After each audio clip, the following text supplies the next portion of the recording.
सच के साथ। नमस्कार, सिटी वाराणसी लाइव में आप सभी का स्वागत है। मैं हूं अमित मिश्रा। आइए अब तक की खास खबरों पर डालते हैं एक नजर।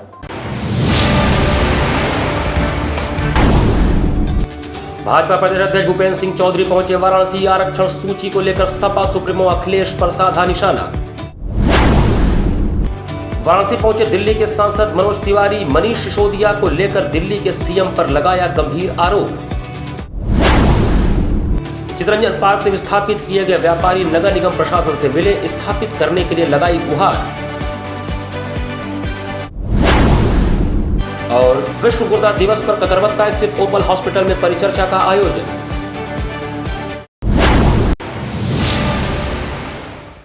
और अब समाचार विस्तार से। शुक्रवार को वाराणसी पहुंचे भाजपा के प्रदेश अध्यक्ष भूपेंद्र सिंह चौधरी ने मीडिया से बातचीत में सपा एवं अखिलेश यादव पर जमकर निशाना साधा। भारतीय जनता पार्टी के प्रदेश अध्यक्ष भूपेंद्र सिंह चौधरी शुक्रवार को वाराणसी पहुंचे। यहां मीडिया से बात करते हुए समाजवादी पार्टी एवं अखिलेश पर जमकर निशाना साधा। उन्होंने कहा कि आरक्षण सूची में विपक्ष को अपनी संभावनाएं दिख रही होंगी, पर आयोग बनाकर उच्च न्यायालय तक ले जाने का काम सीएम योगी आदित्यनाथ द्वारा किया गया है, इसलिए हमें ओबीसी आरक्षण सूची पर पूरा भरोसा है। वहीं उन्होंने आरक्षण सूची पर संविधान विरोधी बनाए जाने के सवाल पर अखिलेश यादव को जमकर निशाना साधा। उन्होंने कहा कि सरकार द्वारा आयोग बनाकर ही आरक्षण सर्वेक्षण किया गया है। भूपेंद्र चौधरी ने आगे कहा कि जनता का समर्थन हमें भरपूर है। अखिलेश यादव के नेतृत्व में 4 बार समाजवादी पार्टी हार चुकी है। 2014 लोकसभा, 2017 विधानसभा, 2019 लोकसभा एवं 2022 विधानसभा चुनाव में जनता ने बीजेपी पर विश्वास जताया और उसे पूर्ण बहुमत की सरकार बनाई। वहीं अतीक अहमद एवं उनके बेटे की हत्या के विषय पर उन्होंने कहा कि जो जैसा कार्य करेगा उसको ऐसी सजा मिलेगी। भूपेंद्र सिंह चौधरी ने बताया कि लोकसभा चुनाव एवं निकाय चुनाव को देखते हुए पार्टी कार्यकर्ताओं की बैठक की जाएगी, जिसमें उन्हें सरकार की योजनाओं को जन जन तक पहुंचाने को कहा जाएगा। चुनाव समाजवादी पार्टी के समय अखिलेश जी के नेतृत्व में हुए, जब से अखिलेश जी ने कमान संभाली। 2014 का लोकसभा चुनाव हुआ, 2017 का विधानसभा चुनाव हुआ, 2019 का लोकसभा चुनाव हुआ और 2022 का विधानसभा चुनाव। इस प्रदेश की महान जनता ने समाजवादी पार्टी को बड़ी पराजय दी और निश्चित रूप से मैं कहता हूं आज भी कि हमारी कार्यकर्ताओं की सक्रियता, संपर्क, जनता में हमारी उपस्थिति और हमारी पार्टी के काम और हमारे नेता के प्रति लोगों का विश्वास है, मोदी जी के प्रति विश्वास। और हम पूरा रिपोर्ट कार्ड 9-10 वर्षों का जब चुनाव होंगे, हम रिपोर्ट कार्ड लेकर जनता के बीच में जाएंगे और एक बार फिर निवेदन करेंगे देश की, प्रदेश की महान जनता से कि एक बार सेवा करने का मौका मोदी जी के नेतृत्व में भाजपा को मिले।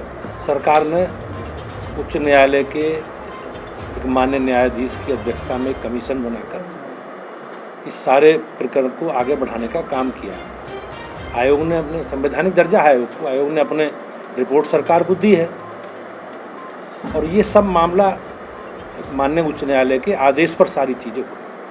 तो इसमें राजनीति करने का विषय कुछ नहीं है। विपक्ष अपनी संभावनाएं हो सकता है देख सकता हो, लेकिन भारतीय जनता पार्टी, हम सब लोग जो भी संविधान में प्रदत्त व्यवस्था है उसी आधार पर आगे बढ़ेंगे। चितरंजन पार्क के व्यापारियों ने सहायक नगर आयुक्त से मुलाकात कर उन्हें फिर से समायोजित कर बसाने के संबंध में मांग की। धरासोमेल स्थित चितरंजन पार्क के व्यापारियों के संदर्भ में आज नगर निगम कार्यालय पर सहायक नगर आयुक्त से व्यापारियों का एक प्रतिनिधिमंडल मिला। इनको इस बात से अवगत कराया गया कि हिंदुस्तान पाकिस्तान के बंटवारे में जब रिफ्यूजी लोगों को मुआवजे के तहत चितरंजन पार्क और तमाम मार्केट को बसाने का काम किया गया था, परंतु ध्वस्तीकरण की कार्रवाई कर उन व्यापारियों को उजाड़ देने का जो काम किया गया उसका व्यापारियों ने प्रतिकार किया। व्यापारियों ने यह मांग किया कि हमें समायोजन के तहत वहां पर बसाने का काम किया जाए, क्योंकि हम 10 लाख 20 लाख की दुकानें खरीदने में समर्थ हैं तथा अगर हमारी इस मांग को नहीं माना गया तो हम लोकतांत्रिक तरीके से आंदोलन के माध्यम से अपने हक की लड़ाई को लड़ने का काम करेंगे। मुलाकात करने वालों में शंकर विश्नानी, दिलीप तुलसियानी, ओम प्रकाश बदलानी, त्रिलोकी रूपानी, चंद पंजवानी, महेश आहूजा, रमेश वाधवानी, चंदन राम रख्याणी, हीरानंद बदलानी, सुमित मखीजा, कमलेश छुगानी, शिव कुमार, नरेंद्र राम रख्याणी, पवन भाटिया आदि लोग शामिल थे। लेकिन हमारा उसमें एक यह मांग भी है कि दुकानें अगर हैं तो पहले 35 हम लोग देख लें, बैंक का इंटरेस्ट हमें माफ़ होना चाहिए। दुकानों की जो आपने कीमत लगाई भी है उसमें अभी हम बैठ के आपसे बात करेंगे। अभी हम किसी भी तरीके से आपकी किसी बात से सहमत नहीं हैं। लेकिन फिलहाल जब तक आपसे आज ये सार्थक पहल हुई है 2-3 बार हम लोग बैठेंगे, नहीं तो कोई ना कोई हल निकलेगा ही। अभी अमित शुक्ला जी हैं, सहायक नगर आयुक्त हैं, अभी इनसे हम लोग बात किए हैं तो उन्होंने कहा अपने उच्चाधिकारियों तक मैं आपकी भावनाओं से अवगत करा दूंगा। उसके बाद हम लोग नगर आयुक्त साहब से भी मिला जाएगा। उसके बाद और भी तमाम रास्ते हैं लोकतंत्र में, हम लोग अपनी उस प्रक्रिया को अपनाने का काम करेंगे। बीजेपी सांसद मनोज तिवारी ने शुक्रवार को दिल्ली के मुख्यमंत्री अरविंद केजरीवाल पर पूर्व डिप्टी सीएम मनीष सिसोदिया को साजिश के तहत मरवाने की आशंका व्यक्त की। बीजेपी सांसद मनोज तिवारी ने शुक्रवार को वाराणसी प्रवास के दौरान कहा कि दिल्ली के सीएम अरविंद केजरीवाल पर पूर्व डिप्टी सीएम मनीष सिसोदिया को साजिश के तहत मरवाने की आशंका व्यक्त की गई है। दिल्ली में भ्रष्टाचार के मामले में जेल में बंद मनीष सिसोदिया को लेकर मनोज तिवारी ने कहा कि जो लोग सत्ता में रखकर भ्रष्टाचार किए वह इंसान को तो धोखा दे पाए लेकिन भगवान को धोखा नहीं दे पाए। अब आम आदमी पार्टी कह रही है कि मनीष सिसोदिया को दिल्ली की जेल में जान का खतरा है। दिल्ली की सारी जेलें दिल्ली सरकार के अंडर में आती हैं। अरविंद केजरीवाल की सरकार के नियंत्रण वाली जेल में उन्हीं की पार्टी के बड़े नेता भ्रष्टाचार के आरोप में बंद हैं। उनकी जान को खतरा कैसे हो सकता है? माहौल बनाया जा रहा है कि भारतीय जनता पार्टी मनीष सिसोदिया को जेल में मरवाना चाहती है। मनोज तिवारी ने आगे कहा कि अरविंद केजरीवाल को जानता हूं और झूठ के वो चैंपियन हैं तथा साजिशों के मास्टर हैं, क्योंकि मनीष सिसोदिया के पास अरविंद केजरीवाल के बहुत सारे राज हैं जो पूछताछ चल रही है। यदि मनीष सिसोदिया ने मुंह खोला तो अरविंद केजरीवाल फंसेंगे। अरविंद केजरीवाल की जेल में मनीष सिसोदिया की जान का खतरा कैसे हो सकता है? इसका मतलब ये माहौल बना के मनीष सिसोदिया को खुद मरवाना चाहते हैं अरविंद केजरीवाल, क्योंकि वो उनके राज जानते हैं। अब ये बात मैं जब से बोला हूँ, आज दिन भर यही चल रहा था, तब से एक अलग वंडर मचा हुआ है। लेकिन सिंपल सी बात है, आपने देखा होगा सत्येंद्र जैन जेल में थे, अभी हैं, तो सत्येंद्र जैन के जेल के कमरे में दिन भर में 14-15 लोग आते थे और वही सत्येंद्र जैन जो कोर्ट में बोले थे कि हमारा याददाश्त चला गया है, वो डॉक्यूमेंट डिस्कस कर रहे हैं और खूंखार अपराधी उनकी मालिश कर रहे हैं, मसाज करा रहे हैं। मतलब ये सिर्फ इसलिए संभव हुआ क्योंकि जेल उनकी है। तो हम लोगों ने उसकी आवाज़ उठाई कि भाई आप जेल का दुरुपयोग कैसे कर सकते हैं, और उसी जेल में मनीष सिसोदिया को खतरा कैसे हो सकता है? इट मीन्स कि देयर इज समथिंग बिग, कुछ न कुछ ऐसी साजिश है, कॉन्स्पिरेसी है, जिसमें हमने आज बोला है कि मनीष सिसोदिया को और सुरक्षा दिया जाए, वरना अरविंद केजरीवाल उनको रास्ते से हटाने के लिए राज न निकले, इसके लिए कुछ भी कर सकते। आध्यात्मिक नगरी काशी में गंगा पार रेत पर प्रशासन द्वारा बसाए गए टेंट सिटी को अय्याशी के अड्डे के रूप में चलाने का कांग्रेस ने गंभीर आरोप लगाया। आध्यात्मिक नगरी काशी में पर्यटन को बढ़ावा देने के उद्देश्य से गंगा पार रेत पर प्रशासन द्वारा बसाए गए टेंट सिटी को अय्याशी का अड्डा के रूप में चलाने का कांग्रेस ने गंभीर आरोप लगाया है। इस मामले में महानगर अध्यक्ष राघवेंद्र चौबे के नेतृत्व में प्रतिनिधिमंडल ने रामनगर थाने में तहरीर दी है। उन्होंने मामले की जांच कराकर कार्रवाई की मांग की है। राघवेंद्र चौबे ने कहा कि आध्यात्म, तीर्थ, आस्था, संस्कृति के शहर काशी में मां गंगा के पावन तट पर टेंट सिटी के नाम पर अय्याशी का अड्डा खोला गया है। पिछले सोमवार को बार बालाओं का डांस करना, शराब परोसना अशोभनीय कृत्य है। भाजपा काशी की संस्कृति को नष्ट कर रही है। सोमवार को एक सीमेंट कंपनी के बैनर तले अश्लीलता की हद पार कर दी गई। अश्लील गाने पर विदेशी डांसरों द्वारा डांस कराना, शराब की बोतलें मिलने जैसी घटना काशी पर कलंक और इस प्रकार का कृत्य काशी की मर्यादा के खिलाफ है। उसका वीडियो हम लोगों के पास है जो वायरल हुआ था। हम भाजपा शासन व जिला प्रशासन से मांग करते हैं कि इस प्रकरण की जांच हो व दोषियों के खिलाफ कार्रवाई की जाए। प्रतिनिधिमंडल में राजेंद्र गुप्ता, शमशाद पप्पू, विकास कौंडिल्य, रोहित दुबे, चंचल शर्मा, ओम शंकर शुक्ला, रामजी गुप्ता, नसीम अहमद, रविंद्र कुमार मौर्य आदि शामिल थे। रामनगर थाने में एक तहरीर दी है और मांग की है कि जल्द से जल्द दोषियों के खिलाफ कार्रवाई हो, अन्यथा कांग्रेस के लोग बनारस की संस्कृति के साथ खिलवाड़ बर्दाश्त नहीं करेंगे, उग्र आंदोलन के लिए बाध्य होंगे, जिसकी सारी जिम्मेदारी यहाँ के स्थानीय प्रशासन की। यहाँ पर होता चला छोटे से ब्रेक का, बने रहिए सिटी वाराणसी लाइव के साथ। वाराणसी लाइव, सच के साथ। Facilities of Navneeta Kuwar Public School, quality education, well qualified faculty, dance, vocal, instrumental music, robotics, art and crafts, skating, karate classes, indoor and outdoor activities, use playground for kindergarten and various types of games, math, physics, biology, chemistry lab and smart library. well-maintained computer lab and classes, highly secure and GPS-tracked conveyance facilities, educational-based activities using technique tools and interesting methods for students. Navneeta Kuwar Public Schools, Swahid near BHU Hyderabad Gate, Varanasi. Mobile number 7311128462. Navneeta Kunwar public school international Hindu school है। Science, math एवं computer lab, सुसज्जित library, वाहन की उत्तम व्यवस्था, विभिन्न खेलों की शिक्षा, बच्चों के शारीरिक एवं मानसिक विकास हेतु योगा का प्रशिक्षण सुविधा। इतना ही नहीं, आपके छोटे बच्चों के लिए एक ऐसी जगह जहां हम देते हैं शिक्षा के साथ साथ मौज मस्ती भरा वातावरण।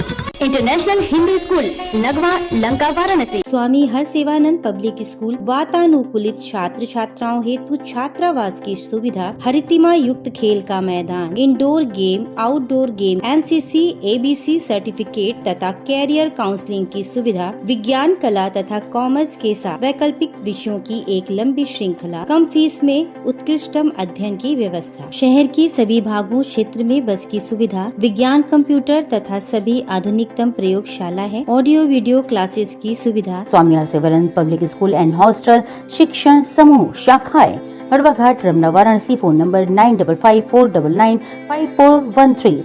Jagatganj, Varanasi. Phone number 7408457111। Banpurwa, Ramna, Varanasi. Phone number 9554955412। Railway station road, Durg, Sonbhadra. Phone number 7081109710। Marsara, Ghorawal, Sonbhadra. Phone number 955496319495 एवं स्वामी हरसेवानंद महाविद्यालय Churk, Sonbhadra. Phone number 7081109711। Swami Harsevanand public school पाठशाला ही नहीं, संस्कारशाला भी है। बाल विद्यालय माध्यमिक स्कूल, मां गंगा के तट पर स्थित एक उत्कृष्ट स्कूल। LKG से क्लास 12 तक affiliated to CBSE new Delhi. State of the art computer lab, बच्चों के खेलने कूदने की उचित व्यवस्था, smart classes for better understanding, बच्चों को खेलने एवं कल्चरल एक्टिविटीज के लिए एक विशाल ग्राउंड एवं स्टेज, फिजिक्स का प्रैक्टिकल, उत्कृष्ट केमिस्ट्री लैब, संगीत की कक्षाएं, खेल कूद की व्यवस्था जैसे बास्केटबॉल इत्यादि, योग्य शिक्षकों एवं शिक्षिकाओं द्वारा पठन पाठन की व्यवस्था, उत्कृष्ट ट्रांसपोर्ट की उचित व्यवस्था। आज ही प्रवेश हेतु संपर्क करें। बाल विद्यालय माध्यमिक स्कूल, प्रहलाद घाट, वाराणसी। मोबाइल 8009181568 एवं डुमरी पड़ाव, वाराणसी। मोबाइल 8009181549। कोरोना वायरस ने देश में एक बार फिर से रफ्तार पकड़ ली है। ऐसे में जरूरी है कि सभी लोग पूरी एहतियात बरतें। घर से बाहर निकलते समय मास्क का सदैव प्रयोग करें। समय समय पर हाथों को सैनिटाइजर से सैनिटाइज करें। ज्यादा भीड़ भाड़ वाली जगहों में जाने से बचें। 2 गज की दूरी का पालन करें। स्वस्थ रहें, सुरक्षित रहें। जनहित में जारी वाराणसी लाइव। वाराणसी लाइव, सच के साथ। ब्रेक के बाद आपका स्वागत है। 2 दिवसीय दौरे पर भाजपा के अनुसूचित जनजाति मोर्चा के प्रदेश अध्यक्ष संजय गोंड वाराणसी पहुंचे। भारतीय जनता पार्टी के अनुसूचित जनजाति मोर्चा के प्रदेश अध्यक्ष संजय गोंड 2 दिवसीय दौरे पर वाराणसी पहुंचे। रोनिया स्थित बीजेपी कार्यालय में कल अनुसूचित जनजाति मोर्चा की बैठक होने वाली है, जिसमें शामिल होने के लिए वाराणसी पहुंचे हैं संजय गौड़। इस दौरान सर्किट हाउस में मीडिया से बातचीत करते हुए उन्होंने कहा कि भारतीय जनता पार्टी के अनुसूचित जनजाति प्रदेश कार्य समिति की बैठक हर साल होती रहती है। इस बार भी इसका आयोजन किया गया है। 11 और 12 तारीख को रोहनिया स्थित बीजेपी कार्यालय में बैठक रखी गई है। बीजेपी प्रदेश अध्यक्ष भूपेंद्र सिंह चौधरी और झारखंड के पूर्व सीएम बैठक में मौजूद रहेंगे। साथ ही छत्तीसगढ़ के जनजातीय मोर्चे के अध्यक्ष समेत कई प्रमुख नेता शामिल होंगे। संगठन की नीतियों को लेकर चर्चा की जाएगी। ओबीसी सर्वे रिपोर्ट के सवाल पर संजय गौड़ ने कहा कि ओबीसी रिपोर्ट बिल्कुल सही है। पिछली सरकारों में ओबीसी रिपोर्ट सही नहीं थी, जिसको लेकर वर्तमान में मुख्यमंत्री योगी आदित्यनाथ कोर्ट गए। विपक्ष के ओबीसी आरक्षण के विरोध के सवाल पर उन्होंने कहा कि विपक्ष का काम ही है विरोध करना। ओबीसी रिपोर्ट बिल्कुल सही है। रिपोर्ट इस बार का ठीक है। जैसा कि अभी जो पिछले बार रिपोर्ट आया था आरक्षण का, उसमें ठीक नहीं था, तो हमारे पूज्य योगी आदित्यनाथ जी मुख्यमंत्री जी ने निर्णय लिया था कि इसको कोर्ट में हम जाएंगे, और निश्चित तौर पे बैकवर्डों के लिए वो कोर्ट गए। इस समय जो आया हुआ है ठीक है हमारे समझ से, और बाकी हमारा नेतृत्व ही इसके बारे में बताएगा। लेकिन समाजवादी पार्टी विरोध कर रही है इसका। विपक्ष में जो रहता है वो हमेशा विरोध करता है। हम सही भी काम करेंगे तो विरोध करेंगे। हम तो राम मंदिर भी बना रहे हैं तो उनको अच्छा नहीं लग रहा है। हम तो काशी विश्वनाथ की नगरी आरक्षण विरोधी बताया जा रहा है। नहीं, ये तो वो बता रहे हैं कि आरक्षण विरोधी हैं, उनके मानसा में ही ऐसा है, नहीं तो आरक्षण विरोधी कैसे हो सकती है जो जनजातियों के लिए इतना काम कर रही है, बैकवर्डों के लिए काम कर रही है, और एससी लोग स्वीडन ट्राइब के लोग के लिए काम कर रही है, स्वीडन के लोग काम कर रही है, और सामान्य वर्ग के लोगों के लिए भी आरक्षण दिया है उसने 10%, 2% एसटी का आरक्षण है। इस तरह से सभी वर्ग के लिए आरक्षण है और सभी वर्ग को अपने सरकार में समन्वय किया है। मणिकर्णिका घाट पर जलने वाली चिताओं के लिए अब मृत व्यक्तियों के अस्थियों के लिए एक अस्थि बैंक खुलने जा रहा है। वाराणसी में मणिकर्णिका घाट को एक अलग पहचान मिलने जा रहा है। कहा जाता है कि इस घाट पर साल के 365 दिन चिताएं जलती हैं और यहाँ दाह संस्कार के साथ साथ अस्थि कलश विसर्जन करने देश और विदेश से लोग आते हैं। योगी सरकार इस घाट पर एक अनोखा बैंक खोलने जा रही है जहां मृत व्यक्तियों की अस्थियां रखी जाएंगी। मणिकर्णिका घाट जहां हमेशा चिताएं जलती हैं, यहां एक समय ऐसा भी होता है जब चिताओं की लंबी कतारें होती हैं और लोगों को दाह संस्कार के लिए इंतजार करना पड़ता है। कुछ लोग दूर दराज से आते हैं और अपने धार्मिक मान्यता के अनुसार दाह संस्कार करवाते हैं। समय ज्यादा लगने के कारण लोग चिता ठंडी होने से पहले ही वापस चले जाते हैं और वह अस्थि कलश विसर्जन की परंपरा का निर्वहन नहीं कर पाते हैं। इसी के निवारण के लिए नगर निगम ने सरकार को एक प्रस्ताव भेजा है जिसमें यह कहा गया है कि समय अभाव के चलते कुछ चिताएं लोग जलते हुए छोड़ देते हैं लेकिन उनका अस्थि कलश नहीं ले जा पाते। अब नगर निगम वाराणसी ने नया प्लान तैयार किया है जिसमें लोगों की अस्थियों को सुरक्षित रखा जाएगा। अस्थियों को सुरक्षित रखने के लिए एक सामान्य रेट तय किया जाएगा जिससे हर कोई इसका लाभ ले सके। नगर निगम के स्वास्थ्य अधिकारी वाराणसी एमपी सिंह ने बताया कि नगर निगम ने सरकार को एक प्लान तैयार करके भेजा है जिस पर सरकार की तरफ से हरी झंडी मिल गई है। उन्होंने बताया कि मणिकर्णिका घाट पर अस्थि बैंक बनाने की तैयारी चल रही है जिसमें दाह संस्कार प्रक्रिया पूरी होने के बाद लोग अस्थि बैंक में पर्ची कटाकर अस्थि कलश को सुरक्षित रख सकते हैं। इसके बाद जब भी उन्हें समय मिलेगा वह यह पर्ची दिखाएंगे और अपने अस्थि कलश को विधि विधान के साथ मां गंगा में प्रवाहित कर सकते हैं।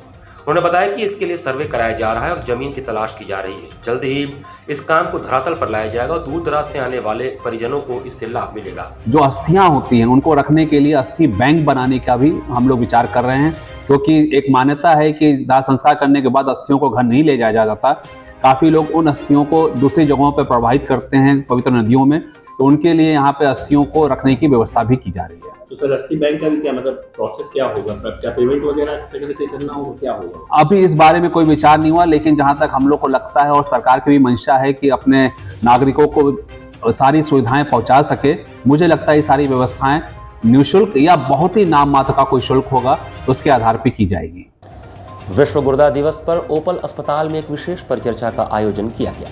9 मार्च को विश्व गुर्दा दिवस के उपलक्ष्य में आयोजित विशेष परिचर्चा का आयोजन वाराणसी के ककरमत्ता स्थित प्रतिष्ठित ओपल अस्पताल में किया गया। कार्यक्रम की अध्यक्षता करते हुए मुख्य अतिथि प्रोफेसर दुर्ग सिंह चौहान, पूर्व वाइस चांसलर एवं यूजीसी सदस्य, ने गुर्दा रोग से बचाव के पारिवारिक और पौराणिक तौर तरीकों की तरफ ध्यान आकर्षित कराया।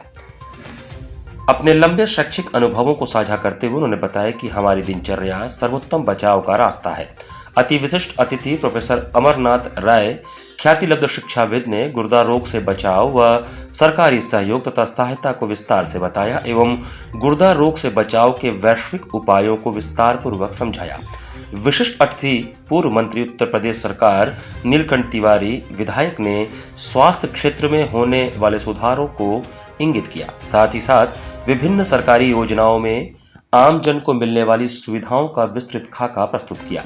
मोटे अनाज से गुर्दे की सुरक्षा पर बल दिया।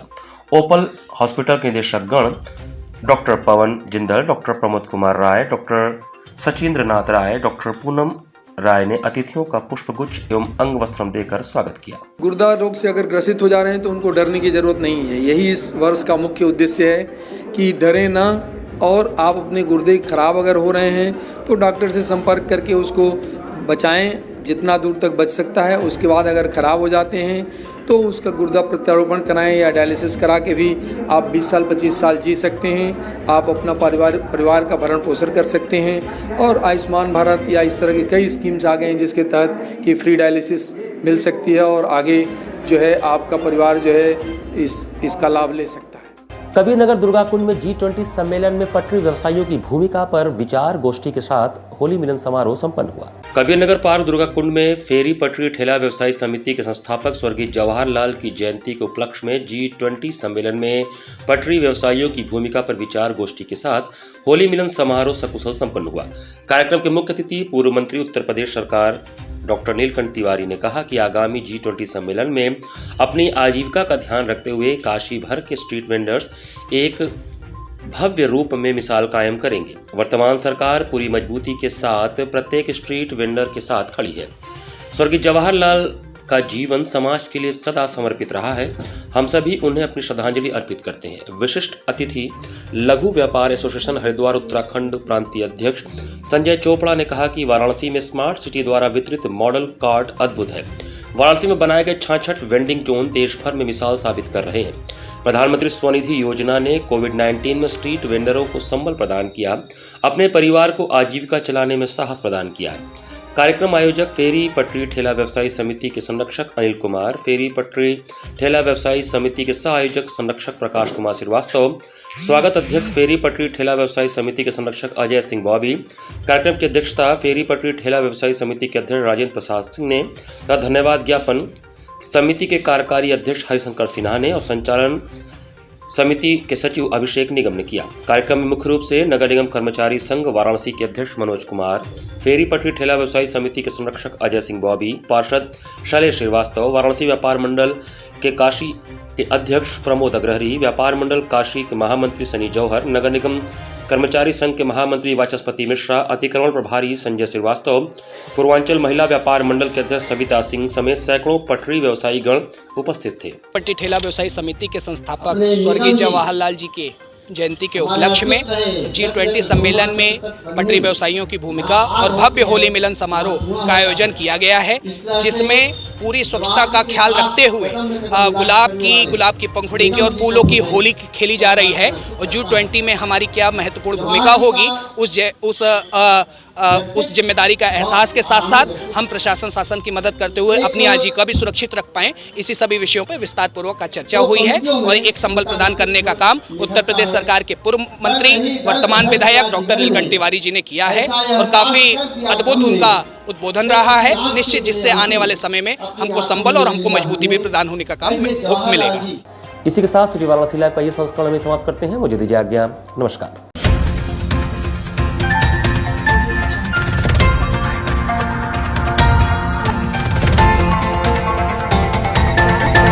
लाइव सच के साथ।